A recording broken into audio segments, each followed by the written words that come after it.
Hey, are you curious about home inspections in Minnesota or curious about how that process might work? That's what we're going to talk about in this video. I'm here with Peter Lindquist, a great mortgage broker in the Twin Cities. My name's Travis Anderson. Be sure to like, subscribe, comment on this video, and let's get into inspections. Travis, how are you today? I'm well today. How about yourself? I'm doing just great. So we're going to talk about home inspections, which is really a big deal in the whole real estate transaction. Can you just start off by talking a little bit about home inspections? What are they? How are they different than appraisals?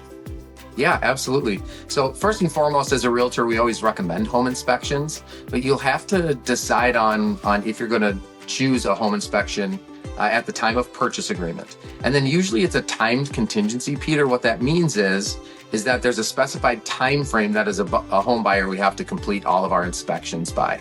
So it could be 3 days or 5 days or 7 days, and all of that is negotiable, okay? Can you tell me a little bit, what does a home inspection reveal? I mean, what do they report on? How about I share with you my experience of what an inspector does and then how they reveal it. So generally speaking, a home inspector will show up to the home maybe an hour or 2 hours before we as buyers get there.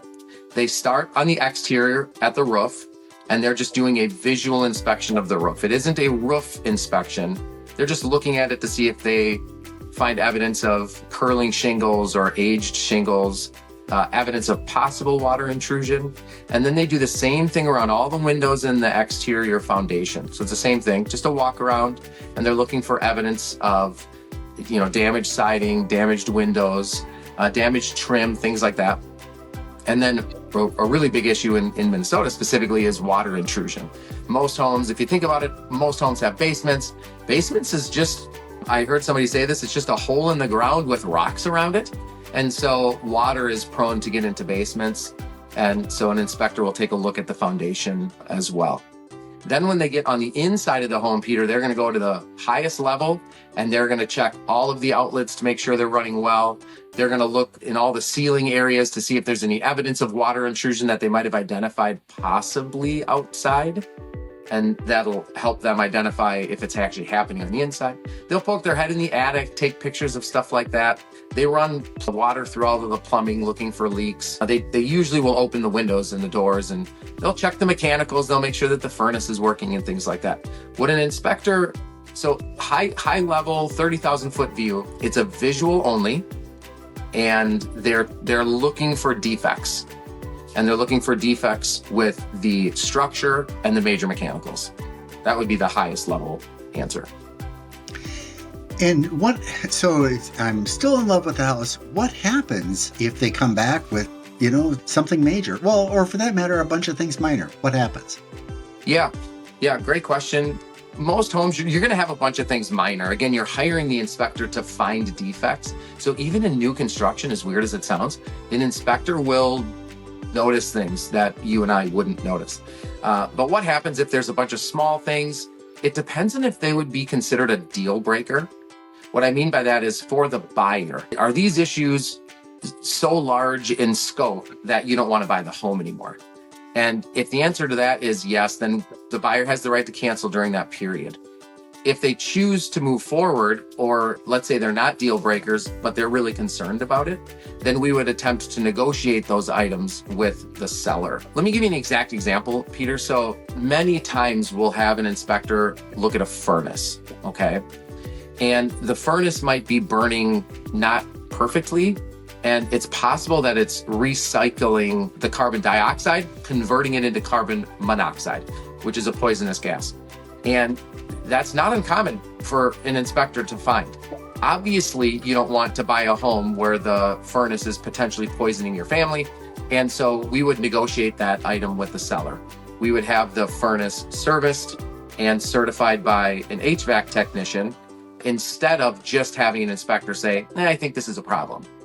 Does that make sense? Yeah. So I get this question a lot is what's the difference between, I'm getting an appraisal on the house. I don't need an inspection. Tell me what's the difference. Yeah. And then if you're doing an FHA appraisal, a lot of times it's called an appraisal inspection, right?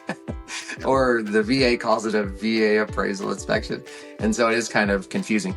The appraisal is a third-party opinion of price. If you're getting an FHA or a VA loan, and correct me if I'm wrong here, Peter, but the appraiser will go through and make sure there isn't anything that's so blatantly, obviously harmful, like a loose handrail or something like that.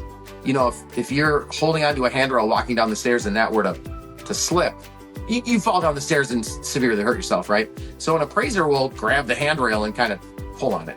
But an appraiser they're not going on the roof. They're not checking for defects with the furnace or the electrical or the plumbing. They're not doing any of that. They're just walking around the home, taking measurements, taking photos of the condition, and then they're giving you an opinion of the price of that home. So an inspector gives you an opinion on the condition of the home, and the appraiser gives you an opinion on the price of the home. Okay, yeah, great.